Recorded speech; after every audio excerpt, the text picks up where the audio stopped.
દાદરાનગર હવેલીના ખેરડી પંચાયતમાં કિસાન પ્રગતિ મેળાનું આયોજન સાયકોલોજીકલ ઇન્ડિયા કંપનીના CSR પ્રવૃત્તિ અંતર્ગત ખેડૂત અને મહિલાઓને સશક્ત કરવાના ઉદ્દેશ સાથે કરવામાં આવ્યું હતું। આ 2 દિવસીય કિસાન પ્રગતિ મેળો ખેરડી પંચાયત સામે ખેડૂતોને આધુનિક કૃષિ ટેકનિકથી જોડવા અને મહિલાઓને આત્મનિર્ભર બનાવવા માટેનો છે।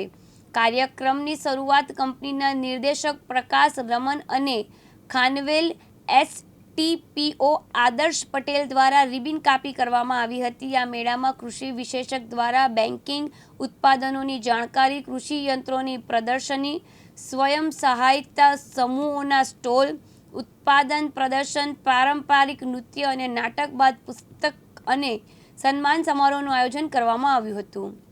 और आज का ये जो कार्यक्रम था वो हमारे जो ट्राइबल किसान हैं, खेडूत हैं, उनकी प्रगति के लिए ये कार्यक्रम था और जिसमें पिछले 4 या 5 साल का जो हमारा अनुभव है कि यहाँ का जो किसान है बहुत मेहनती है, बहुत ईमानदारी से, सच्चाई से काम करता है और उनको जो बेनिफिट मिल रहा है उसमें उस बेनिफिट्स में और किस प्रकार की वृद्धि हो, जिसमें मार्केटिंग, एग्रीकल्चर का साइंस एंड टेक्नोलॉजी, इस प्रकार के सारे इनपुट्स जुड़ जाए, विचारों का आदान प्रदान हो, इन्फॉर्मेशन का आदान प्रदान हो और उससे उनकी प्रगति में और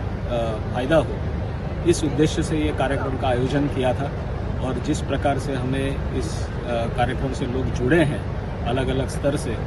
मुझे काफ़ी आशा है कि ये तो सफल होके ही रहेगा और उसके अलावा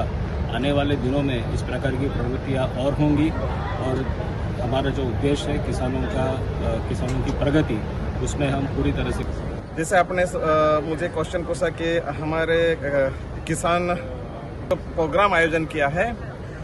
उसका जो बेनिफिट है जो मैंने देखा है सर, आज तो प्रोग्राम 5 साल के बाद रखा, लेकिन जो 5 साल में जो कार्य हुआ है, जो सिलोक्सला ने किया हुआ है, वो हमारे किसानों के लिए बहुत ही बेनिफिट है। उसमें खेती से लेके और खेती से लेके और दूसरा भी एक्टिविटी, जैसा कि हमारे गांव के महिलाओं के लिए बहुत ही सारी ट्रेनिंग सेंटर खोले, 3-3 महीने के ट्रेनिंग सेंटर खोलते हैं और उसको स्किल बनाते हैं, जैसे कि Sivan class, beauty parlour, painting, ऐसे कई स्किल जो है वो महिलाओं को सिखाते हैं। वैसे ही यहाँ के जो फार्मर है खेरडी पंचायत के, वो लोग को गुजरात लेके जाते हैं और गुजरात में भी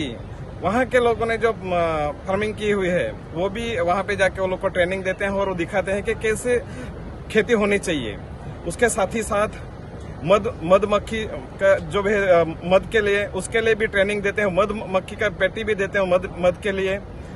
और ऐसे हमारे खेरडी पंचायत के लिए बहुत ही बेनिफिट होते हैं और मैं तो सिलोस कंपनी को धन्यवाद देता हूं और साथ ही साथ हमारे खेरडी पंचायत में बाकी भी कंपनी है, वो भी ऐसे सिलोस कंपनी के साथ जैसे कार्य करते रहे और हमारे खेरडी पंचायत को एक आत्मनिर्भर बनाए, ऐसे मैं आशा और विश्वास रखता हूँ। कितना दिन मेला रहेगा? ये 2 दिन का मेला है, 15-16 2 दिन के लिए मेला रखा है। उसमें जो स्टॉल जो रखा है, वो जो स्टॉल में रखा है, वो जो सिलोस कंपनी जो जहाँ भी उसने ट्रेनिंग दी हुई है महिलाओं को, वही महिला लोगों ने स्टॉल लगाया हुआ है। और तो हमारे गांव के महिला लोगों और किसानों को भी पता चले कि हम लोग भी स्टॉल लगाए और हम लोग भी उसमें से 2 पैसा कमाए और हम लोग भी आत्मनिर्भर बने। ये जो स्टॉल वाले हैं ये कहाँ से, खानवेल से ही या बाहर से भी है? नहीं, ये गुजरात का भी है और नगर हवेली का भी है। जहाँ भी बाइप कंपनी ने ट्रेनिंग दी है, सिलोस कंपनी ने CSR में जो काम किया हुआ है, उस सभी जगह का लोगों ने स्टॉल लगाया हुआ है। रामा नादर, दिव्यांग न्यूज, सिलवासा।